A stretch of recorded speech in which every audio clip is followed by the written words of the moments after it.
What would it look like if a city had a subway system, then got a whole second subway system? Well, just ask Montreal.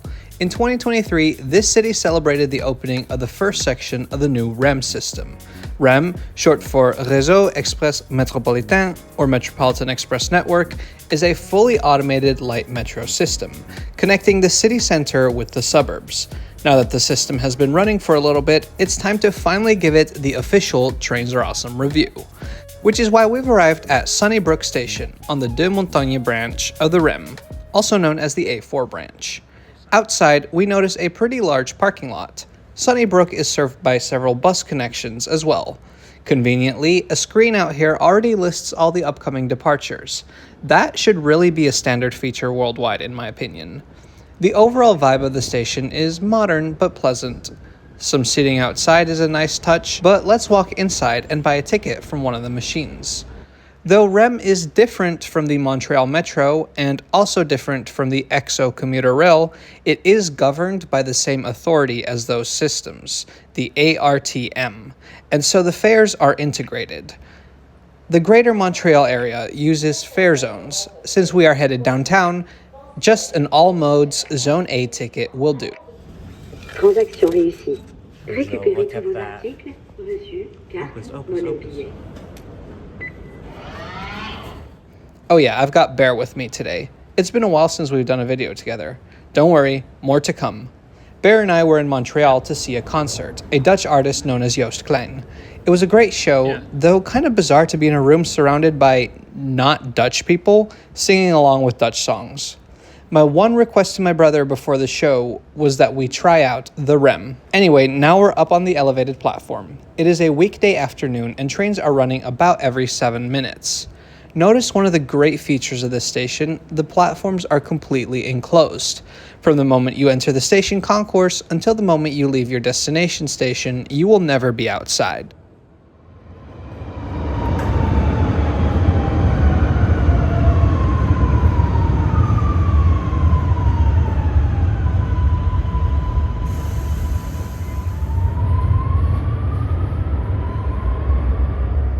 So we're here on a nice spring day, so it doesn't really matter, but I can imagine that on a cold winter day, having an enclosed station like this is very nice. Is that an orange? Yeah. Here comes our train. It's called the Alstom Metropolis Saint Laurent. They come in 2-car sets, often coupled to form 4-car trains. 106 of these sets were built in India and then shipped over here.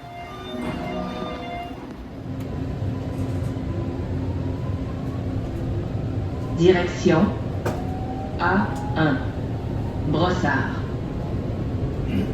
Prochaine station, Bois-Franc.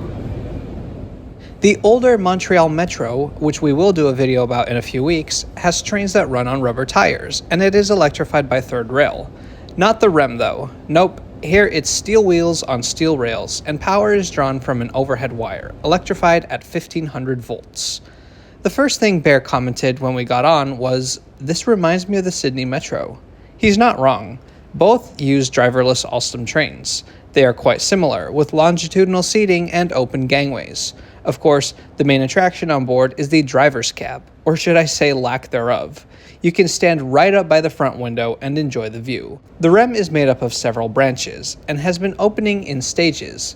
The first part, from Brossard to Gare Centrale, opened on July 31st, 2023. The next section to open was the extension to Deux Montagnes on November 14th, 2025. Most recently, the branch to Onboard opened just about a week ago on May 18th, 2026. This happened right after we were there, so we weren't able to check it out, though we did see some trains testing on it and we saw one of the stations. There is one more branch left to open, going to Montreal Airport. This will likely open at the end of 2027, completing the REM network and finally giving Canada's second largest city an airport rail connection. Of course, 3 branches means triple the frequency on the shared core section. Interestingly, this line we are on isn't a new line. It has been an electric commuter railway since 1918. Back then it was operated by the Canadian Northern Railway. After them, the Canadian National, and then finally a series of public agencies operated train service, most recently EXO. They closed the Exo de Montagne line in 2020 so that it could be converted to become part of the REM. That included making the whole thing double-tracked, removing all railroad crossings, and completely upgrading every station. Now, 5 years is a long time for regular commuters to not have access to a train, but I dare say that the results are worth it. Station du Ruisseau. A train every few minutes, all day, every day, leaving from modern enclosed stations? Les portes s'ouvriront sur le côté. The way REM was funded and built is also worth briefly mentioning. It was built by CDPQ, the company responsible for managing and investing Quebec's pension money.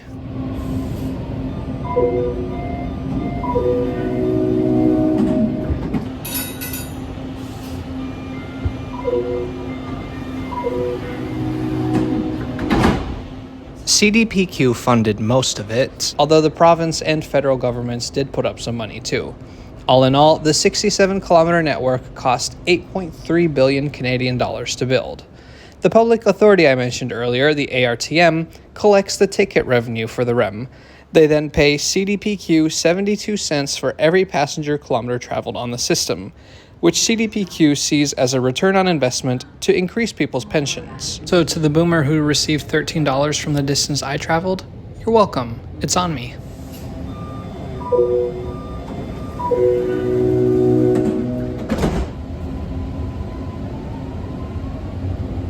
Direction A1. Brossard, Côte-de-Liesse. Correspondance avec la ligne 15, Mascouche. We are approaching Côte-de-Liesse station. This station is brand new. It was never part of the original De Montagne line. It was built specifically as a transfer station between the REM and another EXO line, the Mascouche line. When the Mascouche line opened, its trains would use the De Montagne line for the final stretch into downtown so they could reach the central station. However, when that closed, for the conversion, Mascouche line trains had to take an atrocious detour to get to downtown. Côte-de-Liesse station fixes that problem by creating a transfer station. The Mascouche line trains terminate here, and then passengers continue their journey downtown on REM. Les portes s'ouvriront sur le côté droit.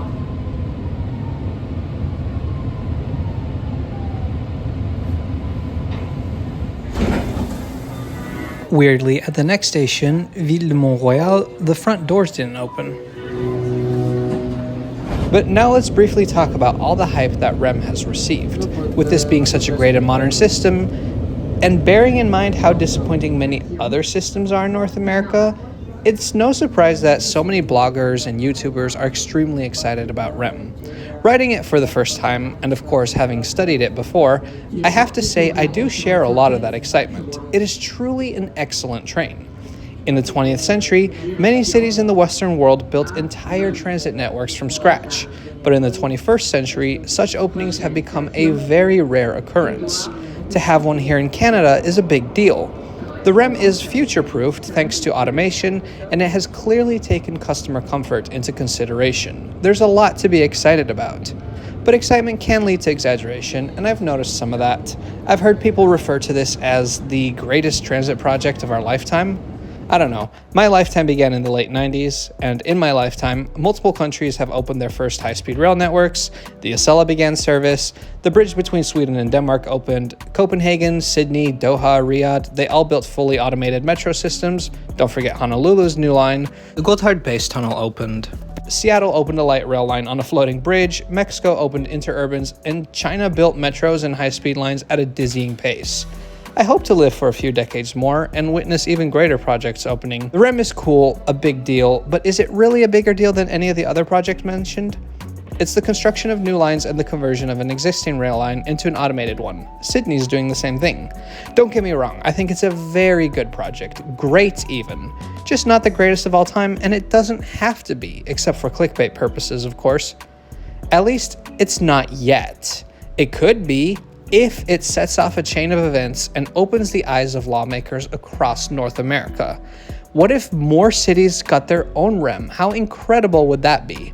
In some ways, Montreal is different from other North American cities, but in other areas, there are many similarities.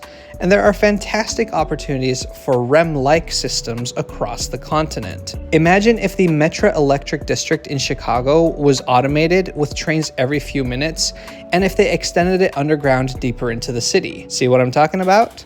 I think what makes the REM so exciting for North American commentators is the lack of really anything similar on this continent. But if other cities see the success of REM and then are inspired to build their own, that's when I will get in line and join the chorus praising this as the start of something great. But for now, it's just a really fantastic addition to Montreal. I'll be back to ride it again someday. You may have noticed that now we're in a tunnel. This is the Mount Royal Tunnel, the third longest tunnel in Canada. Built by the Canadian Northern Railway, this tunnel was created to give trains a direct way into downtown Montreal. It was electric from the very beginning when the first train ran in 1918.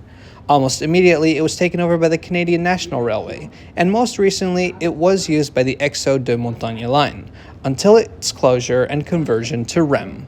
2 new stations were built into the tunnel, so passengers could transfer between REM and the Metro, which I think is really cool. At the end of the tunnel is Gare Centrale, where the platforms are located directly parallel to the ones used by Via Rail, Amtrak, and EXO. Although this train will continue to Brossard, the central station is our final destination for today, as both our hotel and the concert are nearby here. It took about 25 minutes to travel the approximately 19 kilometers or 13 miles from Sunnybrook station to here. I did think it was notable how quiet things were on a weekday night at 7 p.m., especially compared to the Metro, which we rode right after this and which was completely packed.